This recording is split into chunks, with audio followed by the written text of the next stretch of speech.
Hello, in this tutorial I will discuss the different types of actions Gidjit offers. As a reminder, you cannot add actions to the likely panels, as they are automatically done for you. I will begin adding actions to my Baltimore panel. I will only add actions I am likely to use while in the city. First, I will select the panel. The first action I will add is to launch the Facebook app.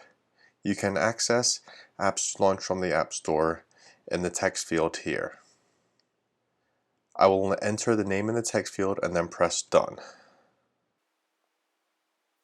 Once the results appear, I will pick the Facebook app. I could select multiple apps to add to my panel.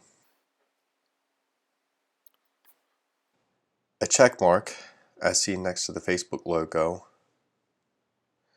means it can be directly launched by hitting the icon from here or the detected screen. Some apps do not allow direct launching. If this is the case, you will see a banned symbol instead of the check mark. If the app has not been processed by Gidjit yet, you will see a question mark. Please wait 2 to 3 days and it will automatically update. A quick tip, you can move actions around, configure and delete them from here. Just to give you an example, I'll press the edit button. You can move them up and down. Done. Or I could swipe right, configure it, change the name or the image. Now let's look at the rest of the actions. To see the rest of the actions, just press all other actions. The first action is stream podcast from recent list. I will select this one just to give you an example. I love the history of Rome, so I will add that podcast.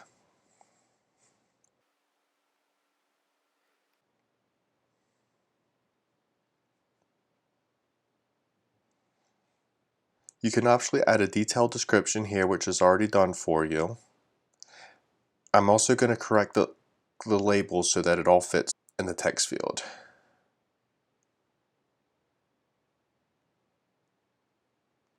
And I could optionally change the image by selecting the image in the center. You can search for images from the web, your saved photos, albums, or you can create a custom image and the fourth one down. I'll just leave this image for now, it's fine. Once you're finished creating an image, make sure you press done in the top right in order for it to work. So I press done. If you hit the back button, you'll lose all your settings. So now you can see it's going to be on row 2 in the bottom. So let's just go back and take a look at that. So now if I go to Baltimore, I can see that there's the history of Rome. Just to give you an example, I'm going to hit it just to show you it working.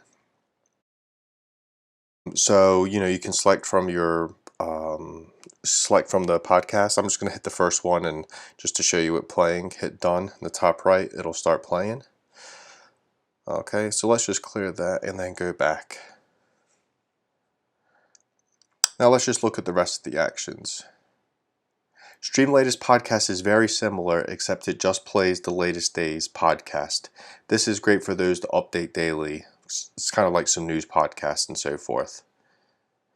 The next two items with the blue allow you to create and play playlists for music. And if you're subscribed to Apple Music, you can select music to play from there too. The next action allows you to read, view and read RSS feeds. I'm just going to do this one because this is a little tricky. You just have to find where your RSS feed is. There's some detailed description at the bottom to what to do, but basically you just want to enter the site of where you want to find your RSS feeds from. So for example, I read a lot of BBC, so I'll type BBC feed.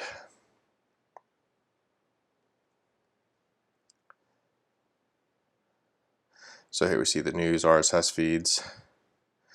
Once they're found on the page, you'll see found 28 feeds. So I'll select one. So maybe I'll do business. So I'll do BBC Business, hit done.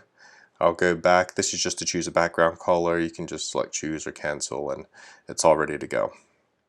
Okay, and again, make sure you hit done or it's going to lose all your settings. So now I see I have the BBC. I can launch it from here, but I'm just going to show you me launching it from the detected screen. So I just hit the back button. Okay, so now you can read your, read the latest business feed from BBC right inside the app. And you'll also be able to launch and do all of this from the widget too.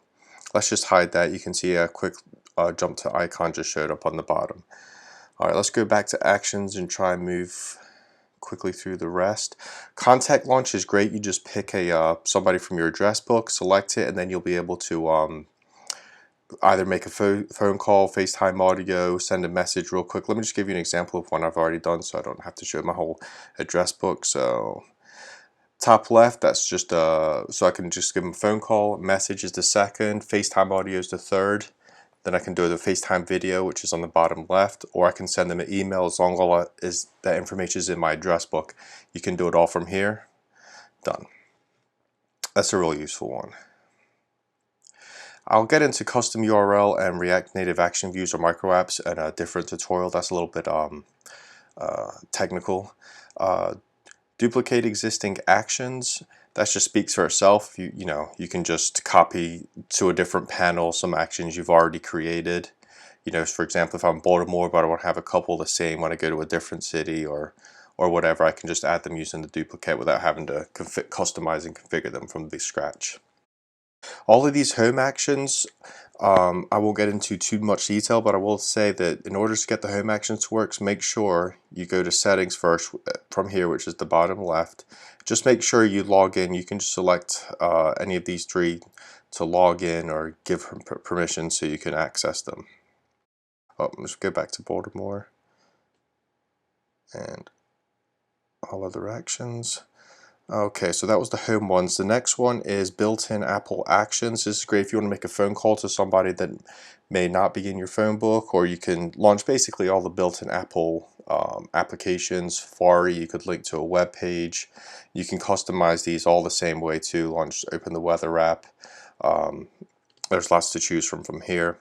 And then we have apps with custom launch. This is also apps from the App Store. However, you can maybe they have like a unique launch, so you can launch to us, for example, in this Facebook, a specific Facebook page or a Facebook group.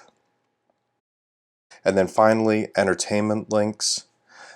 These are just if you want to link to your iTunes shows or movies that you've purchased or any podcasts or anything like that. Okay, that was basically it, just to give you a quick overview of all the actions of Gidjit. You'll get to know them a lot more as you begin configuring the app, and then I think you'll find it really useful to have all these actions so quickly accessible. All right, thank you.